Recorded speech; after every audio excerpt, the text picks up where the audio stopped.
Andhra Pradesh deputy CM power star Pavan Kalyan కు గట్టి shock తగిలిందా? పవన్ పని కథం. రాబోయే రోజుల్లో ఢిల్లీ పెద్దలు గట్టి షాక్ ఇవ్వబోతున్నారా? అసలు ఏంటి కథ? Let's watch this complete story. అవును, తాజాగా ఢిల్లీ వేదికగా హైదరాబాద్ వరకు ఇదే టాపిక్ నడుస్తోంది. నేరుగా దేశ ప్రధాని నరేంద్ర మోదీ వద్దకే పవన్ కళ్యాణ్ పై కంప్లైంట్ వెళ్ళిందా? తెలంగాణ వేదికగా జరిగిన హైడ్రామాతో కేంద్ర పెద్దలు కాస్త ఆగ్రహం చెందారా? అసలు పవన్ కళ్యాణ్ ను టార్గెట్ చేస్తూ తెర వెనుక ఏదైనా పెద్ద ఎత్తున కుట్ర జరుగుతుందా? అందుకేనా ఇదంతా? ఢిల్లీ వేదికగా జరిగిన ఓ సంచలన ఇన్వెస్టిగేషన్ ఇప్పుడు మీ ముందుకు తీసుకొచ్చాం. తెలంగాణ గడ్డపై పవన్ కళ్యాణ్ తాజాగా చేసిన మాటల వెనుక ఉన్న అసలు రహస్యం బట్టబయలైంది. రెండు రాష్ట్రాల రాజకీయాలను కుదిపేస్తున్న ఈ సంచలన నిజాలు ఇప్పుడు ఈ వీడియోలో క్లియర్ కట్గా చూద్దాం.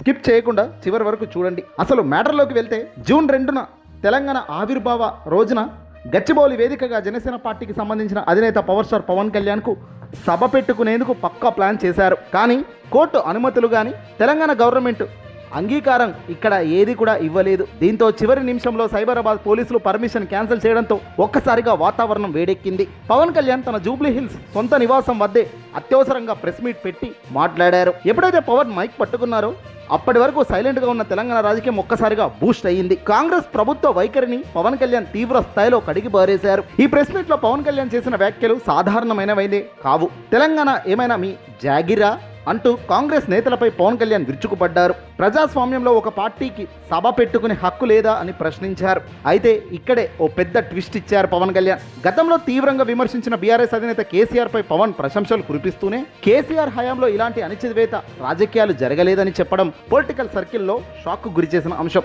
అంతటితో ఆగకుండా 2029 తెలంగాణ అసెంబ్లీ ఎన్నికల్లో జనసేన పార్టీ ఒంటరిగానే బరిలోకి దిగుతుంది, పవర్ ఏంటో చూపిస్తుంది అంటూ తెలంగాణ వేదికగా బిగ్గెస్ట్ పొలిటికల్ స్టేట్మెంట్ ఇచ్చి బారేశారు. ఇక్కడే అసలు సమస్య వచ్చింది. పవన్ కళ్యాణ్ రాజకీయంగా అసలు ఆయన స్ట్రాటజీ ఏమిటి? ప్రస్తుతం ఆంధ్రప్రదేశ్లో కూటమితో జతగట్టిన పవన్ కళ్యాణ్ అక్కడ డిప్యూటీ సీఎం హోదాలో ఉన్నారు, కొనసాగుతున్నారు. కట్ చేస్తే అక్కడ ఫుల్ ఫ్లెడ్జ్డ్గా రాజకీయాల్లో మునిగి తేలారు. పవన్ చాలా బిజీగా రాజకీయం చేస్తున్నారు అంటే అది వేరే విషయం. తూతూ మంత్రంగానే అక్కడ తన అడుగులు ఉన్నాయి. చంద్రబాబు, లోకేష్, టీడీపీ పార్టీకి సంబంధించిన మొత్తం వాళ్ళదే పైచేయి నడుస్తుంది. అక్కడే ఏమీ చేయలేక పవన్ సతమతమవుతున్నాడు. తనను నమ్ముకున్న అభిమానులకు, కార్యకర్తలకు ఆంధ్రాలోనే పర్ఫెక్ట్ న్యాయం చేసే పరిస్థితుల్లో పవన్ లేడు.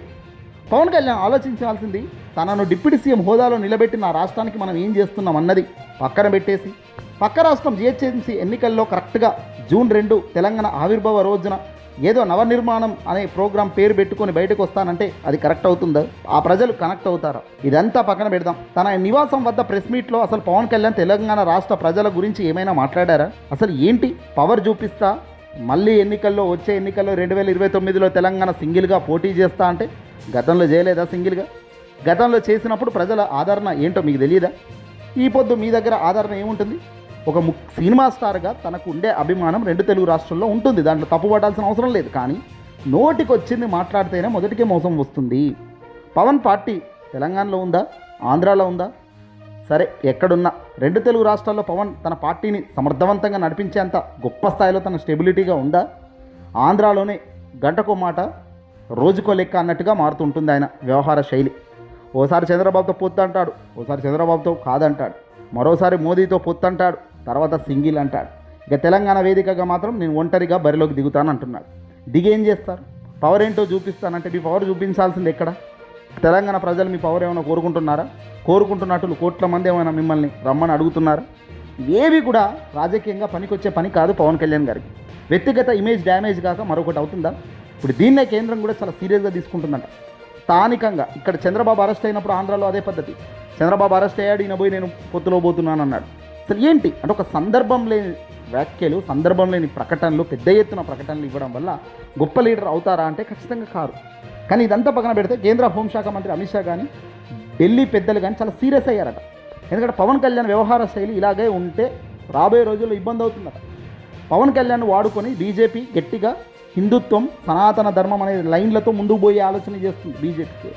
అందులో భాగంగానే నేను తమిళనాడు పంపుతున్నారు, కేరళ పంపుతున్నారు, పక్క రాష్ట్రాల్లో కూడా పంపి జర హైప్ క్రియేట్ చేస్తుంది, చేయించే కార్యక్రమం చేస్తుంది. ఇదంతా పక్కన పెట్టి చంద్రబాబు నాయుడు గారి పక్కన చేరిన ఈ పవన్ కళ్యాణ్ ఎప్పుడు పడితే అప్పుడు ఏ రాష్ట్రంలో పడితే ఆ రాష్ట్రంలో విచ్చలవిడిగా ప్రకటనలు చేస్తూ పోతే రాజకీయ సమీకరణలు చాలా వేగంగా మారుతూ ఉంటాయి. 2029 వచ్చేసరికి సమీకరణలు ఎలా ఉంటాయో చెప్పలేము. అక్కడ ఆంధ్రాలో ఎలా ఉంటాయో తెలంగాణలో ఎలా ఉంటాయో చెప్పలేము. కానీ ఈ పొద్దు నేను ఒంటరిగా పోటీ చేస్తానంటాడు. రేపు పొద్దున మళ్ళీ తెలంగాణలో బీజేపీతో కనుక జతగట్టి పోటీ చేస్తే అప్పుడు నవ్వుకుంటారు కదా ప్రజలు. పవన్ కళ్యాణ్ ఏంటి నోటికి వచ్చినట్టు మాట్లాడుతున్నావు, ఆనాడు ఒంటరిగానే ఉంటాను అని గతంలో 2026లో ప్రెస్ మీట్ పెట్టి చెప్పావు, ఇప్పుడేంటి అని అంటారు. అంటే ఏదైనా ఒక విచక్షణారహితమైన వ్యాఖ్యలు, ఒక ఆలోచన విధానం లేకుండా, స్పష్టత లేకుండా వేసే ఏ అడుగైనా ఒంటరిగా కలిసినా ఏది చేసినా ఫెయిల్ అవుతుంది. దీన్నే ఇప్పుడు బీజేపీలో ఉన్న ఎన్డీఏ పెద్దలు చాలా పెద్ద ఎత్తున ఆగ్రహం వ్యక్తం చేస్తున్నారట. అనవసరంగా మోదీ అమిత్ షాల పేరు ఖరాబ్ చేస్తున్నాడు, ఎన్డీఏలో ఉండి కూడా తీను ఒంటరిగా పోతానంటున్నాడు అని తెలంగాణ బీజేపీ వాళ్ళు హైకమాండ్ దృష్టికి తీసుకుపోయినట్టుగా తెలుస్తుంది. అసలు క్షేత్రస్థాయిలో ఏం జరుగుతుందో తెలుసుకోవడానికి ఢిల్లీకి చెందిన ఒక ప్రత్యేక టీం ఫోకస్ చేస్తున్నట్టు తెలుస్తుంది.